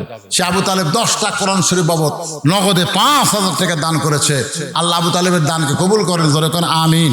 আল্লাহর একজন বান্দা কোরআন বাবদ 200 টাকা দান করছে, আল্লাহ দানকে কবুল করেন। আল্লাহ তোমার একজন বান্দা 2টা কোরআন শরীফ বাবদ 1000 টাকা দান করেছে, আল্লাহ কবুল করেন। কি নাম? সানোয়ার হোসেন। কোরআন শরীফ বাবদ 200 টাকা। আর একজন আল্লাহর বান্দা কোরআন বাবদ 200 টাকা দান করছে, আল্লাহ কবুল করেন। আল্লাহুম্মা আমিন। কবুল করো, কবুল করো। বাংলাদেশের সাবেক সেক্রেটারি আলী আকরাম রঞ্জু, এই মাদ্রাসার সাবেক সেক্রেটারি আলী আকরাম রঞ্জু আলী আকরাম রঞ্জু 5000 টাকা 5000 টাকা দান করবে, আল্লাহ তার দানকে কবুল করেন। জোরে কোন আমিন। বসেন বসেন। 10 মিনিটের মধ্যে 6 মিনিট হয়ে গেছে, আর মাত্র 4 মিনিট আছে। 4 মিনিট আমি দেখলাম এখন। জি, ব্যাক সাইড দিয়েছেন বলে একবার। আচ্ছা দেন। আর একটু এভাবে টানেন। না, ওই সাইড থেকে কিছু লোক উঠতেছে, তারা বিশ্বাস করতে। আল্লাহ কোরআন শরীফ বাবদ আল্লাহ তোমার এক বান্দা 500 টাকা দান করেছে, আল্লাহ দানকে কবুল করেন। আল্লাহুম্মা আমিন। আমাদের বগুড়াতে এক পানানের দুধ না হলে 2 পানান দেয়। পানান বোঝেন? বাছুরক টান দেয়, দিয়ে আবার বাছুরকে মুখে লাগাই দেয়, যেই দেয় গাই তখন দুধ ছেড়ে দেয়, আবার বাছুরক টান দেয়। ওই যে দুধ ছেড়ে দিলে ওই দুধ আবার দুয়ে লাই, তার না হলে 2 পানান। আবার গোবিন্দগঞ্জে পানান বোঝেন? তো 1 পানান আদায় হয়েছে আপনাদের ভিতরে, আর 1 পানান বলে হুজুর আবার ব্যাগ লেগে লেগে আদায় হবে। হবে না কেন? দান জিনিসটা হচ্ছে জান্নাতের ব্যাংকে অ্যাকাউন্ট করা। আপনি একবার করছেন, আবার করবেন। এই ভাই ব্যাগলে যান, ভিতরে যান। আনোয়ার হোসেন 2000 টাকা 4টা কোরআন শরীফ বাবদ করছে দান। আনোয়ার হোসেন দানকে আল্লাহ আপনি কবুল করেন। আল্লাহুম্মা আমিন। আপনাদের কি মনে হলো 7টা কোরআন শরীফ যে চাইছি, আমি কি পাইছি? কি মনে হয়? মাশাআল্লাহ। এখন আসুন বাকি আলোচনা শুনে আমরা মোনাজাত করে এখান থেকে চলে যাব। দোয়া করবো আল্লাহ যেন মাদ্রাসা কিয়ামত পর্যন্ত কবুল করে। ধরে কর আমিন। হ্যাঁ, ব্যাগের কথা বলেছি তো, আপনার কোন দিক খেয়াল থন? ফজরের নামাজ শেষ হয়ে গেছে। ফজরের নামাজ শেষ, 2 ওয়াক্ত নামাজ সালাম ফিরায় নেতা মুসল্লির দিকে মুখ ঘোরাতো বিশ্ব নেতা আমাদের নবী। ধরে কান সুবহানাল্লাহ। 2 ওয়াক্ত, একটা হলো ফজর আর একটা হলো আসর। কয় ওয়াক্ত? 2 ওয়াক্ত। ওমর ফারুক যে নামাজ পড়াচ্ছে কোন ওয়াক্ত? কয় কয় না? হ্যাঁ একটু হ্যাঁ করেন রে বাবা। ফজরের নামাজ শেষ, ওমর ফারুক সাহাবীর দিকে মুখ ঘুরে দাঁড়ালেন। এখন রাখালের বিচার হবে। ধরে কোন কার বিচার হবে? রাখাল কিন্তু নামাজের মধ্যে, নামাজের ভিতরে এত কান্না কানছে। আল্লাহ বলতেছে, আল্লাহ যাকে 1 নজর দেখার আশা করেছিলাম দুনিয়াতে, আমি তার সঙ্গে কত বড় বেয়াদবি করেছি। না চিনার কারণে আমি তাকে তওবা পড়াইছি, আমি তারে মুনাফিক কইছি, আমি তারে ভণ্ড কইছি। আমার কি হবে? এই চিন্তা তার নামাজের ভিতরে। সালাম ফিরে হযরত ওমর দাঁড়িয়ে থাকলেন। রাখালকে ডাক দিয়ে বললেন, রাখাল ভাই, রাখাল সামনে কাতারে বসে এমন ভাই বসে আছে আর দাঁড়ায় না। ওমর ফারুক রাখালের কাছে গিয়ে এক টানে রাখালকে উঠাইলেন, রাখালের কপালে একটা চুমা দিয়া রাখালকে বুকের মধ্যে চেপে ধরলে। সাহাবীরা বলতেছে, আমির আল মুমিনিন, যে আপনাকে তওবা পড়াইছে, আপনার এই মুনাফিক কইছে, আপনাকে ভণ্ড কইছে, যে আর একজন কোরআন শরীফ 500 টাকা দান করেছে, আল্লাহ কবুল করো, ধরে কেন আমিন। আপনি তার বিচার এইভাবে করলেন কেন? ওমর ফারুক বললেন, সাহাবীরা তোমরা তো জানো না, আমি রাখালের তওবা পড়ানো, আমারে মুনাফিক বলা, আমারে ভণ্ড বলা সহ্য করার পিছনে একটাই কারণ, একটাই মাত্র কারণ, আমি তখন রাখালকে দেখি নাই, রাখালের ভিতরে আল্লাহর কোরআন দেখা যায়। আজকে বাংলার জমিনে খালি কোরআনের মাহফিলে কোরআন দেখা যায়, শ্রোতা বক্তার ভিতরে কোরআন দেখা যায় না। আর কোরআন যতদিন দেখা না যাবে ততদিন সুন্দর আমলের পরীক্ষায় আমাদের পাশও হবে না। আল্লাহ বলেছেন, লিয়াবলুয়াকুম আইয়ুকুম আহসানু আমালা, তোমাদেরকে সুন্দর আমলের পরীক্ষা করা হবে। সুন্দর আমল করতে গেলে আল্লাহর কোরআনের বিধান, সমাজ ব্যবস্থা আমাদের বাংলাদেশে দরকার আছে না নাই? দরকার আছে না নাই? আল্লাহ এই দৃশ্য আমাদের দেখার তৌফিক দেখ, সকলে বলে আমিন। ভাইজান, মোনাজাতকে মাথা বলা হয়, মাথা। এতক্ষণ ধরে আপনারা দেহ আছে আর দও মুখলিবাত, এই মোনাজাতটার নাম হলো মাথা। তা আপনার লাভ দিয়ে উঠতেছেন, তার মানে কি মাথা ছাড়া? মাথা ছাড়া লাভ দিয়ে উঠলেন ঘরে? এত রাত পর্যন্ত, রাত 12:30 পার হয়ে গেছে, অনেক রাত হয়ে গেছে আমুদানি। আপনার ধৈর্য হারা হয়েন না। ইস্তিগফার ওয়া আস্তাগফিরুল্লাহ আল্লাযী লা ইলাহা ইল্লা হুয়াল হাইয়ুল কাইয়্যুম ওয়া আতুবু ইলাইহি।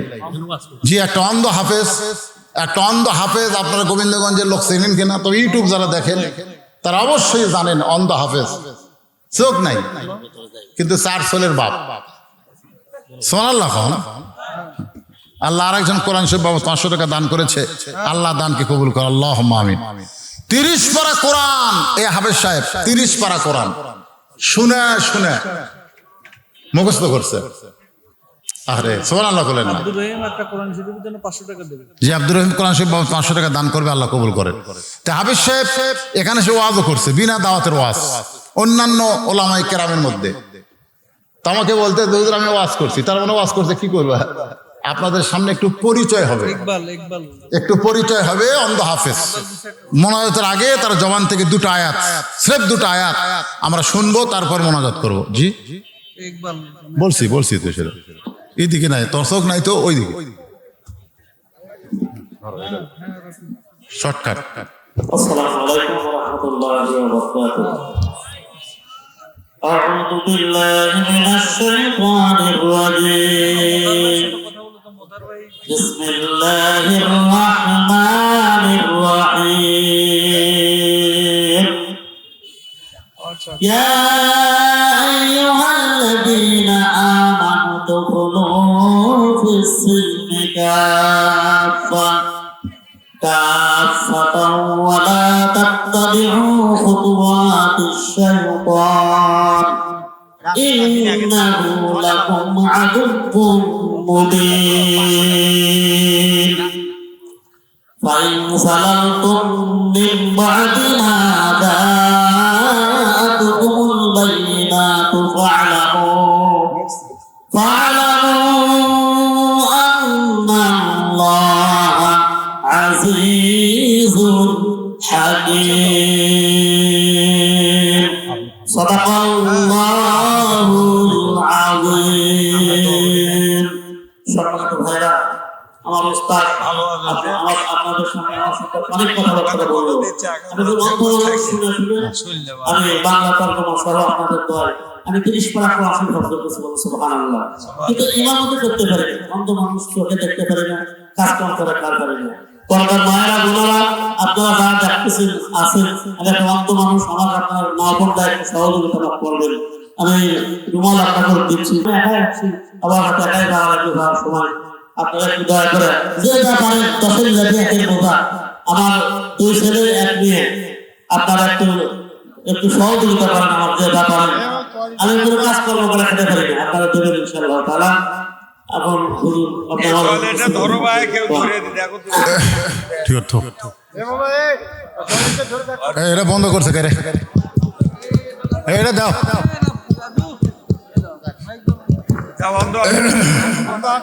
অন্ধ হাফেজ, একটা হাফেজকে আল্লাহ কত সম্মান দিয়েছে। সে নিজে জান্নাতে যাবে, 10 জন জাহান্নামীকে সুপারিশ করে জান্নাতে নেবে। আর একটা অন্ধ মানুষ 30 পারা কোরআন হাফেজ। আল্লাহর কত বড় মুজিজা, কোরআনকে আল্লাহ বিজয় করবেন। ইন্না নাহনু নাযালনা যিকরা ওয়া ইন্না লাহু লাহাফিজুন। একটা অন্ধ হাফেজ আপনাদেরকে চাদর পাঠাইছে, সবাই পারেন 2-4 টাকা করে দান করে ও বউ বাচ্চা নিয়ে খাবে আর আপনার জন্য প্রাণ খুলে দোয়া করবে। সবাই দান করবেন। এখানে অনেক মানুষ আছে 200-400 টাকা হাফেজকে দিতে পারেন, অন্ধ মানুষ, কারণ সে কর্মহীন। আপনারা সবাই জানেন যার চোখ নাই তার কিছুই নেই, কিছুই নাই, সে কিছুই পারে না। কিন্তু একটা কাম পারছে, 3টা ছেলের বাপ আছে। অন্ধ হলেও ওই জায়গা ভালোই, মাশাআল্লাহ, 4টা ছেলের বাপ, আলহামদুলিল্লাহ। হ্যাঁ, এখন বসেন, বাবা বসেন। যারা দান করতে আদায় করতেছেন করে টেজে জমা দেবেন। এখন দোয়া হবে। আল্লাহুম্মা আমিন, আল্লাহুম্মা আনতাস সালাম ওয়া মিনকাস সালাম, তাবারাকতা ইয়া যাল জালালি ওয়াল ইকরাম। আয় আল্লাহ তাআলা, যোগ্য সভাপতির সভাপতির কারণে আখেরি মনোত পর্যন্ত সভাপতি মাহফিল অবস্থান করার কারণে আজকে হাজার হাজার তোমার মুসল্লি শ্রোতারা এই জান্নাতের বাগে বসে থাকার কারণে দীর্ঘ সময় আল্লাহ কোরআন কি নিয়ামত, কোরআন থাকলে বাংলাদেশ কেমন হবে, কোরআনের আইন, আল্লাহর আইন দিয়ে মানুষ চললে সেই মানুষের ঈমানটা কত বড় হবে, এই সকল বিষয় নিয়ে আমি আলোচনা করেছি। আল্লাহ মেহেরবানি করে আজকের মাহফিল আমাদের সকলের হেদায়েতের জন্যে, নাজাতের জন্যে, জান্নাতের জন্যে কবুল করো। এই মাদ্রাসাকে কিয়ামত পর্যন্ত কবুল করো আল্লাহ। আল্লাহ, এই মাদ্রাসার যারা জায়গা দিয়া, জমি দিয়া, টাকা পয়সা দিয়া মাদ্রাসা করে কবরে চলে গেছে, আল্লাহ মাদ্রাসার উসিলায় তাদের কবরকে জান্নাতের টুকরা বানিয়ে দাও আল্লাহ। আল্লাহ, মাদ্রাসার নাম হলো ফারাজ উদ্দিন সাহেব, দুনিয়াতে নাই, মারা গেছে। আহারে আল্লাহ, আজকে তার কবরকে জান্নাতের টুকরা বানিয়ে দাও আল্লাহ। আল্লাহ, বাবা ফরাজউদ্দিনকে রাসূলের সঙ্গে জান্নাতি কবুল করে নাও আল্লাহ। এই আল্লাহ, তার স্ত্রীকেও জান্নাতি কবুল করে নাও আল্লাহ। আল্লাহ, আমরা যারা হাত তুলেছি, আমাদের মধ্যে যাদের জনম দুঃখিনী মা কবরে চলে গেছে, আরে ছোট্ট একটা শব্দ মা, এই নামের মধ্যে যে কি মধু, যাদের মা নাই তারা বুঝতেছে। কি বলবো প্রসবের কথা, মা বিনে সেই ব্যথা কেউ তো বুঝবে না। মাজন ঠেকিয়া সন্তানের দায়, অকালে মা মারা যায়, কেন সে মায়ের জন্য দোয়া করবা না। এই দরদের মা যাদের কবরে গেছে, আল্লাহ গভীর রাতে তোমার কাছে দোয়া করি, মায়ের কবরকে আল্লাহ জান্নাতের টুকরা বানিয়ে দাও আল্লাহ। আমি সহ আমরা যারা বাবা হারাইতিম হয়ে গেছি আল্লাহ, যার বাপ নাই, তার আপন বন্ধু বলে দুনিয়া তার কেউ নাই আল্লাহ। যেই বাবা নিজে না খায় সন্তানকে খাওয়ায়, বাড়িঘর সহায় সম্পত্তি সব রেখে এতিম হয়ে আমাদের বাবা যাদের কবরে চলে গেছে, আল্লাহ মেহেরবানি করে বাবার কবরকে জান্নাতের টুকরা বানান আল্লাহ। মাদ্রাসায় যারা অকাতরে নগদ বাকিতে দান করেছে আল্লাহ, সকলের দানগুলোকে জান্নাতের বিনিময় হিসাবে কবুল করেন আল্লাহ। 60 জন ব্যক্তির কাছে আমি কোরআন চেয়েছিলাম, 60টা কোরআন চেয়েছিলাম আল্লাহ। তোমার অনেক ব্যক্তি কোরআন শরীফ বাবদ 500 করে টাকা, এমনকি আবু তালেব নামে এক পাগল 10টা কোরআন বাবদ 5000 টাকা নগদে দান করেছে আল্লাহ। ভাই তো গুনলেন কয়টা হয়েছে কোরআন শরীফ? গুনেন। যাই হোক, 2 জন 10টা করে কোরআন শরীফ দান করেছেন আল্লাহ। 60টায় চেয়েছিলাম, অনেক বেশি হয়েছে, আপনারা দিয়েছেন আল্লাহ। যারা কোরআন শরীফ বাবদ দান করেছে আল্লাহ, তাদের দানকে কোরআনের বিনিময় হিসেবে জান্নাতি কবুল করে নাও আল্লাহ। আজকের মাহফিলের সম্মানিত সভাপতি কবুল করো আল্লাহ, সহ সভাপতিকে কবুল করো, প্রধান অতিথি, বিশেষ অতিথি, সুধীজনদেরকে আল্লাহ তুমি কবুল করো, আলেম আমাদের কবুল করো, হাফেজ কারীদের কবুল করো, মাদ্রাসার মহতামি, মাদ্রাসার ওস্তাদ, মাদ্রাসার তালবে ইলম আল্লাহ সকলকেই তুমি কবুল করে নাও আল্লাহ। আল্লাহ তাআলা মিডিয়ার ভাইদেরকে আল্লাহ তুমি কবুল করো, আর ইসলামের জন্যে এই মিডিয়াদেরকে তুমি কবুল করে নাও আল্লাহ। আল্লাহ, আজকে যুবক যখন গান বাজনায় ব্যস্ত ছিল, তখন এই সব মিডিয়া ভাইরা গান বাজনার দিকে না গিয়ে কোরআনের তাফসিরগুলো আল্লাহ তারা জনগণের কাছে সাপ্লাই দিচ্ছে আল্লাহ। এটা তাদের হেদায়েতের খোরাক, জান্নাতের খোরাক হিসেবে তুমি কবুল করে নাও আল্লাহ। এই ব্যবসার দ্বারা তাদের হালাল রুজির ব্যবস্থা করে দাও আল্লাহ। আল্লাহ আমি গুনাহগার, আমরা যারা হাত তুলেছি জানি না কে কোন নিয়ত করে হাত তুলেছে। আল্লাহ সকলের নেক নিয়ত নেক আশাকে কবুল করো। পর্দার অন্তরালের মা বোনেরা মনে কষ্ট নেবেন না, আমি আপনাদের বিরুদ্ধে বলিনি মা। দুনিয়া থেকে যদি আপনারা মুসলমান হিসেবে যাওয়ার চান তাহলে ফাতেমার চরিত্র গ্রহণ করবেন। 1 নম্বর আমল পর্দা। গভীর রাত্রে ফাতেমা পর্দার মধ্যে বিদায় হলো। তার কবরটা কোন জায়গায়? আল্লাহ জান্নাতুল বাকির মধ্যে তার কবরটাও পর্দা করে দিয়ে গেল। আল্লাহ ফাতেমাকে গ্রহণ করো, ফাতেমার চরিত্র ফাতেমার পর্দাকে গ্রহণ করো মা। ভারতের স্টার জলসা জি বাংলা থেকে আল্লাহ তুমি নারীদেরকে হেফাজত করো। আল্লাহ যুবকদেরকে ফ্রি ফায়ার পাবজি থেকে হেফাজত করো। আল্লাহ আল্লাহ মোবাইলের আসক্তি না বানায়া তোমার ইবাদতের আসক্ত পাগল হিসেবে তাদের কবুল করে নাও। আল্লাহ 5 ওয়াক্ত নামাজি বানায় দাও। আল্লাহ আল্লাহ কে কোন নিয়ত করে হাত তুলেছে নেক নিয়ত নেক আশাকে কবুল করো। সুবহান রাব্বিকা রাব্বিল ইজ্জাতি আম্মা ইয়াসিফুন ওয়া সালামুন আলাল মুরসালিন আলহামদুলিল্লাহি রাব্বিল আলামিন। ওয়াজাল আখিরাতি কালিমাতুন ইনদাল মাউত লা ইলাহা ইল্লাল্লাহু মুহাম্মাদুর রাসূলুল্লাহ সাল্লাল্লাহু ওয়া আলাইকুম আসসালাম। আসসালামু আলাইকুম। সম্মানিত মুসলিমবৃন্দ, প্রচার দেবো আমাদের শেষ দিয়ে দাও আজকের এই